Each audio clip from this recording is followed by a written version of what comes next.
आप सभी का स्वागत है अपने चैनल खुराई जेएमएस कोचिंग में। तो आइए आज हम आपके लिए लेकर आ चुके हैं यहाँ पर माह जुलाई 2023 का जो पेपर चल रहे हैं वो आपके लिए लेकर आ चुके हैं। तो माह जुलाई का आकलन, तो चलिए बिना टाइम खराब किए, समय आपको 40 मिनट दिया गया है, पूर्णांक आपका 50 अंक का रहेगा।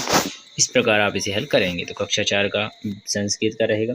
तो पहला क्वेश्चन आपसे पूछा गया है, तो इसका आंसर देख लीजिए। जैसे पूछा गया है अनुशासनीय इति पदे उपसर्ग आश्रित। तो इसका मतलब है अनुशासन, यहाँ पर लिखा है शासनाम्य का आपको उपसर्ग बताना है। तो उपसर्ग का मतलब होता है आगे और प्रत्यय का मतलब होता है पीछे। ये दोनों आप जानते हैं, हमेशा पूछे जाते हैं। तो उपसर्ग आगे अनु लगा है, कहाँ पर लगा है, तो आपको तीसरे नंबर का राइट आंसर हो जाएगा। चलिए आगे देख लेते हैं। नेक्स्ट क्वेश्चन आपसे पूछा गया है, इसे देख लीजिएगा। विवाह संस्कार का गीत है, विवाह संस्कार का गीत है, तो कौन सी संस्कार का है, तो यहाँ पर रहेगा भावर गीत, इसका राइट आंसर हो जाएगा। चलिए नेक्स्ट क्वेश्चन देख लेते हैं। तो यहाँ पर लिखा है मानव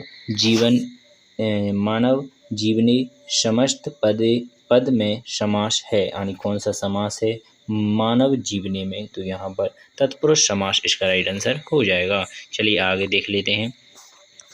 तो यहाँ पर अब आपके ऑब्जेक्टिव क्वेश्चन समाप्त होते हैं और लघु उत्तरीय प्रश्न प्रारंभ होते हैं। तो अति लघु उत्तरीय प्रश्न में पहला क्वेश्चन आपसे पूछा गया है, भारत में कीदृश भवते। इसके बाद पांचवा क्वेश्चन रहेगा, फाल्गुन मास्य प्रसिद्ध गीत लिखतु। इसके बाद छठवां क्वेश्चन रहेगा, अनुशासनीय की संभवते। इस प्रकार आप यहाँ 4 5 6 क्वेश्चन आपने यहाँ पर देखे। चलिए एक एक करके आंसर भी देख लेते हैं। तो ये रही चौथे क्वेश्चन का आंसर, तो यहाँ पर आप लिख लीजिएगा, भारतम में सुखी पूर्ण भरते। तो यहाँ पर भारत का में सुखी पूर्ण यहाँ पर भवेता हम, ठीक है, भवेता। इस प्रकार आपने 4 क्वेश्चन का हल कर लिया।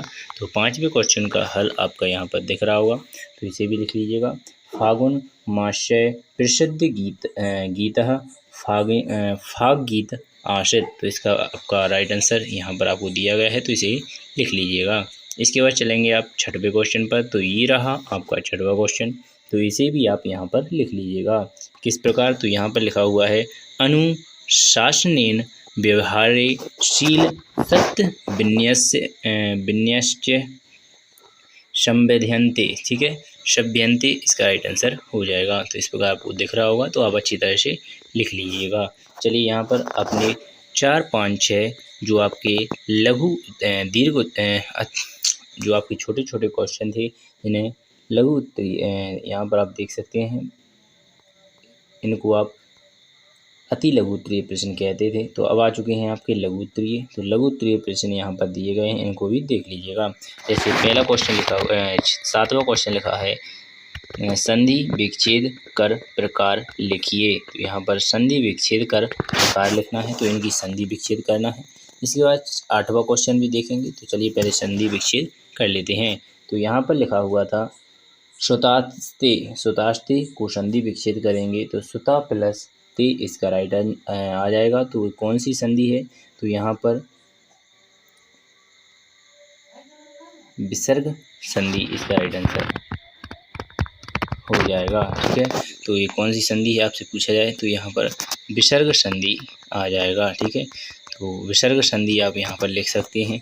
और दूसरा पूछा जाए तो ये भी आपकी विसर्ग संधि हो जाएगी। तो इसके बाद आगे देखेंगे, तो यहाँ पर ये आपकी यहाँ पर व्यंजन संधि हो जाएगी, निचली वाली तीसरी, ठीक है। तो दोनों ऊपर की विसर्ग संधि है, तीसरी वाली यहाँ पर आपकी व्यंजन संधि हो जाएगी। तो इस प्रकार आप यहाँ पर लिख लीजिएगा। चलिए आगे देख लेते हैं। तो ये रही आपका 8वां क्वेश्चन, सत्य माता पिता ज्ञान धर्मो भ्राता दया सखा। यहाँ पर निचली वाली लाइन दी गई है, शांति पत्नी क्षमा पुत्रम पढ़ेते मम बाध्यंता। तो इसका आपको अर्थ बताना था, तो यहाँ पर नीचे आंसर आपको दिख रहा होगा, सत्य मेरी माता, ज्ञान मेरे पिता, धर्म मेरा बंधु, दया मेरा सखा, यहाँ पर शांति मेरी पत्नी, क्षमा मेरे पुत्र के सम्मान, यही 6 हम मेरे स्नेह हैं। तो इस प्रकार आपको यहाँ पर दिया गया था। तो चलिए आशा करेंगे आपको समझ में आ चुका होगा। चलिए आगे देखते हैं। तो ये रहा 9वां क्वेश्चन, दीर्घ लघु उत्तरीय। 9वां क्वेश्चन भी आप देखेंगे। उसके बाद खंड बा का प्रोजेक्ट कार्य जो है उसे भी इसी वीडियो में हल कराया जाएगा। तो यहाँ पर 9वां क्वेश्चन में क्या पूछा गया है, संस्कृत में अनुवाद करो कोई दो। तो यहाँ पर लिखा हुआ है मेरे पुत्र सदा खुशी रहें। इसके बाद दूसरा दिया गया है मधुर वचन से सभी प्रसन्न होते हैं। यहाँ पर हिंदी में दिया गया है, इनको संस्कृत में अनुवाद करना है। तो यहाँ पर आपको मेरे पुत्र को लिखेंगे ते सुतः सदा सुखिनः भवति। इसके बाद दूसरा है मधुर वचन से सभी प्रसन्न होते हैं। तो मधुर वचने सर्वे प्रोतः भवति। इस प्रकार आपने यहाँ पर 9वां क्वेश्चन भी कंप्लीट कर लिया। चलिए नेक्स्ट क्वेश्चन आने प्रोजेक्ट का देख लेते हैं। तो ये रहा आपका प्रोजेक्ट का क्वेश्चन। तो इसे भी आप यहाँ पर लिख लीजिएगा। जैसे सत्यम वदा धर्म चर स्वर्ग प्राप्त्यस्ति प्राप्स्यति।